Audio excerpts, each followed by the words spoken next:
Height कितनी है।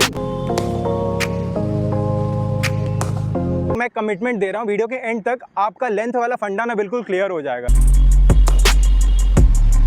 हम गलत लाइन लेंथ कब जज कर लेते हैं, जब hello cricketers, this is Umang Sethi and you are watching modern day cricket. आज की इस वीडियो में हम बात करने वाले लेंथ के बारे में।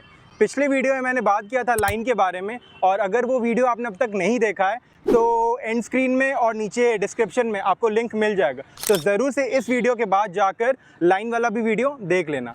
तो आज बात करते हैं लेंथ के बारे में कि लेंथ कैसे जज करना है। हम बहुत इजी वे में समझेंगे कि लेंथ कैसे जज करते हैं, क्योंकि बहुत से वीडियोस है यूट्यूब में पर बहुत कॉम्प्लेक्स वे में बताया गया है।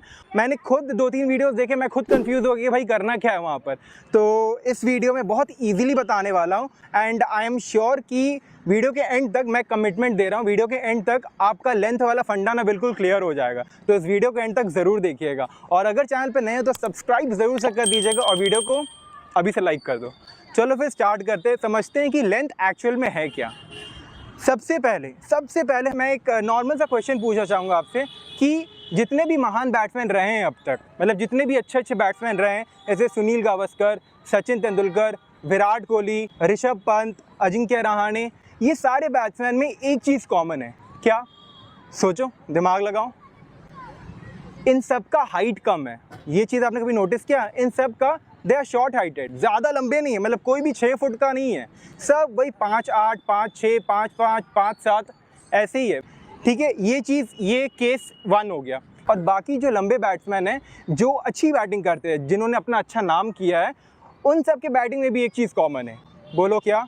वो ये है कि वो अपने स्टांस में झुक के रहते हैं। आप केएल राहुल को देख लो, चेतेश्वर पुजारा को देख लो, और भी बहुत से प्लेयर्स हैं जो है तो लंबे पर अपने स्टांस में झुक कर रहते हैं। तो ये दोनों केस से हम क्या समझते हैं? ये दोनों केस से हम ये समझते हैं कि हम जितना ज़्यादा लो रहेंगे उतना ज़्यादा हम अच्छी बैटिंग करेंगे। ठीक है, अच्छी बैटिंग हम क्यों कर पाते? जब स्टांस में लो रहते हैं, जब हम स्टांस में लो रहते हैं तो हमें लेंथ अच्छा जज होता है। हमारा हेड जो वो कैमरा है और ये लेंस है, लेंस जितना लो रहेगा उतना अच्छा आप समझ पाओगे कौन सा बॉल आपसे दूर गिर रहा है, कौन सा बॉल आपके पास गिर रहा है, आप लेंथ अच्छे से पकड़ पाओगे। मैं एक इजी सा एग्जांपल देता हूँ आपको। आप लोग में से बहुत जन फ्लाइट में ट्रैवल किए होंगे। एरोप्लेन में जब हम चलते हैं तो हम जब नीचे बिल्डिंग्स देखते हैं तो किसी भी बिल्डिंग की हाइट हमें पता नहीं चलती है। हमें नहीं पता चलता कि कौन सा बिल्डिंग कितना लंबा है, कौन सा बिल्डिंग छोटा है, अगर आप एरोप्लेन में ट्रैवल कर रहे हो, राइट।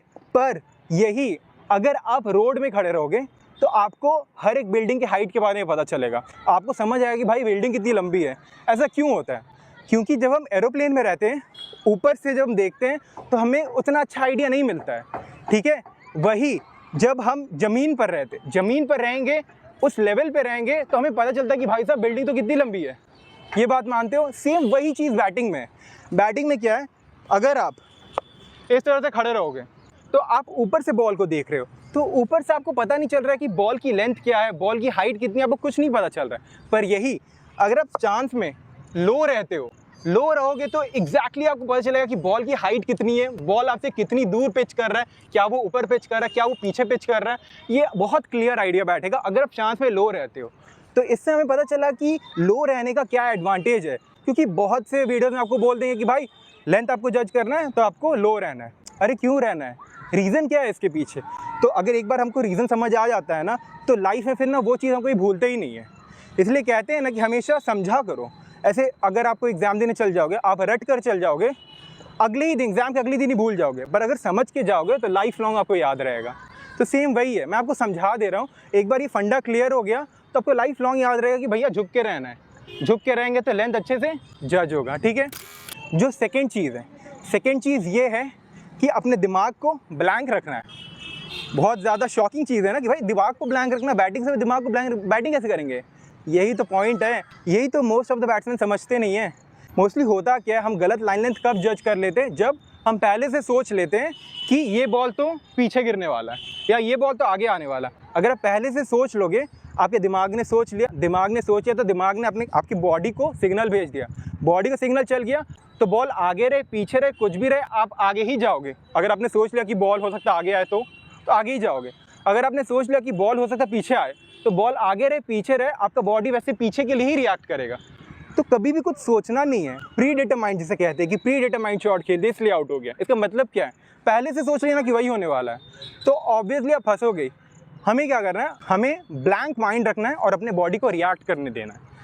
मेनली होता क्या है ना कि देखो, अगर आप अब तक 1-2 साल हो गए आपको क्रिकेट खेलते हुए, तो एक बात हमेशा समझ लो कि आपका बॉडी इतना रेडी हो गया है कि वो बॉल को देखकर खुद रिएक्ट कर ले।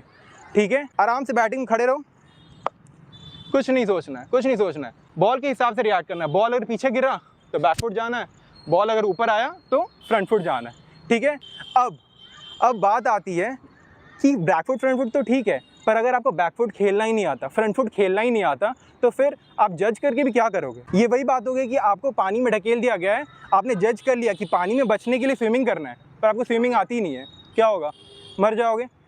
वही चीज़ है, आपने जज कर लिया कि अच्छा ये बॉल बैक फुट का है, ये बॉल फ्रंट फुट का है, जज कर लिया, पर अगर आता ही नहीं खेलना तो क्या होगा, आउट हो जाओगे।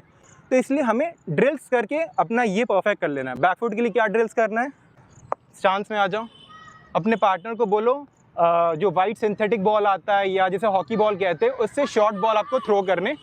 शॉर्ट बॉल थ्रो करेगा, पिच को कर लो अराउंड 15 यार्ड्स का पिच कर लो और उसको बोलो बॉल थ्रो करने। क्या करना है, शफल किए, back foot defence, back foot drive, back foot drive, ये करके आप 100 बॉल्स बैक फुट खेल लो। ठीक है,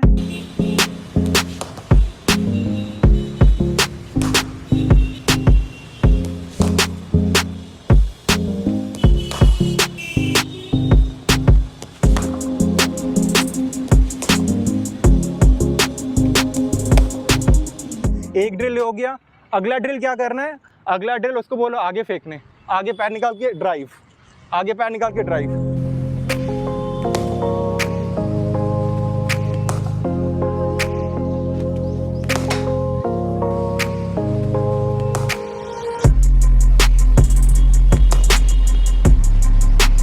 दोनों ड्रिल जब आप परफेक्ट कर लोगे, उसके बाद आपको 50 to 100 बॉल्स मिक्स करना है। मिक्स में आपका बैक फुट सही हो गया, फ्रंट फुट सही हो गया, दोनों आपको आता है। अब आगे बात जजमेंट की। आपको मिक्स में क्या करना है, खड़े हो गए, अब हमें दिमाग रखना है ब्लैंक। बॉल जैसा आएगा आपको वैसे रिएक्ट करना है। छोटा बॉल है, बैक फुट जाओ, आगे का बॉल है, आगे खेलो। जनरली यही होता है कि अगर बॉलर ने एक बहुत भयानक वाला बाउंसर डाल दिया तो हम लोग डर जाते हैं। कभी कभी टेक ऑफ होने से पहले क्रैश होने का खतरा होता है। देखिए आकाश मेहता को, जिसका फैशन इकोनॉमी क्लास से तो हम लोग डर जाते हैं कि भाई तो बाउंसर डाल रहा है। अगला दिमाग में यही आता है कि फिर से लगता है बाउंसर ही डालेगा, डर जाते हैं, तो ऑटोमेटिकली पीछे चल जाते हैं। और जनरली बॉलर्स क्या करते हैं, ऊपर डाल देते हैं, क्योंकि उन्हें पता रहता है कि बैट्समैन कैसा सोच रहा है। उनको पता रहता है कि मैंने इसे बाउंसर डाला, ये डर के पीछे जाएगा, इसको लगेगा कि अगला बॉल ही बाउंसर आने वाला है। तो सोचना ही नहीं है। अगर आप ये दिमाग में ही रखोगे कि बैक फुट जाना है, फ्रंट फुट जाना है, ये सब अगर ब्लैंक होके खेलोगे तो ऑटोमेटिकली आपका बॉडी एकदम परफेक्ट रिएक्ट करेगा बॉल के हिसाब से। ठीक है, जैसे आपको कोई चाटा मारने वाला है तो आप ऐसे बचते हो ना अपने आप को बचाने के लिए, तो वही चीज़ है, बाउंसर आया खुद बॉडी रिएक्ट करेगा। तो उसके लिए आपको फुटवर्क भी तेज़ करना होगा। फुटवर्क तेज़ कैसे करेंगे, उसके लिए कुछ ड्रिल्स हैं, मैं बहुत जल्दी वो ड्रिल्स भी लेकर आऊँगा। नहीं तो अभी के लिए बहुत से फुटवर्क वाले ड्रिल्स हैं इंटरनेट पे, अब ज़रूर से देख लो। लैडर ड्रिल्स हो गए, स्किपिंग हो गए, तो ये बहुत हेल्प करेगा आपको। ठीक है, अब समझते हैं कि आइज़ का भी बहुत बड़ा रोल होता है लेंस जज करने में। जब आप बैटिंग कर रहे हो, लोगों के बैटिंग कर रहे हो, ये जो आई लेवल है, इस आई लेवल के थोड़े ऊपर से बॉल आए तो वो बॉल आने वाला है फ्रंट फुट। अगर इस आई लेवल से बॉल डिप कर जाए तो वो हो जाएगा बैक फुट। ये आप हल्का आइडिया रख सकते हो, पर टोटली इस पर डिपेंडेंट मत रहना, क्योंकि इतना टाइम नहीं मिलता उसमें जज करने का। स्पिनर्स में टाइम मिल जाएगा, स्पिनर्स में आप फ्लाइट जज करने के लिए आपको टाइम मिल जाएगा कि अच्छा मतलब आइलर ऊपर जा रहा है, आगे जाना, आइलर नीचे जाना है, बैक फुट जाना है। पर पेसर में टाइम नहीं मिलता है, तो पेसर में आपको करना यही है, वेट करो, माइंड ब्लैंक रखो, बॉल के हिसाब से खुद रिएक्ट करो। पहले से कुछ नहीं सोचना, पहले से सोचोगे तो फंस जाओगे। ठीक है, तो क्रिकेटर्स, एक और बात आपसे शेयर करना है कि आपने बहुत से क्रिकेट कमेंटेटर्स को, एक्सपर्ट्स को सुना होगा, वो कहते हैं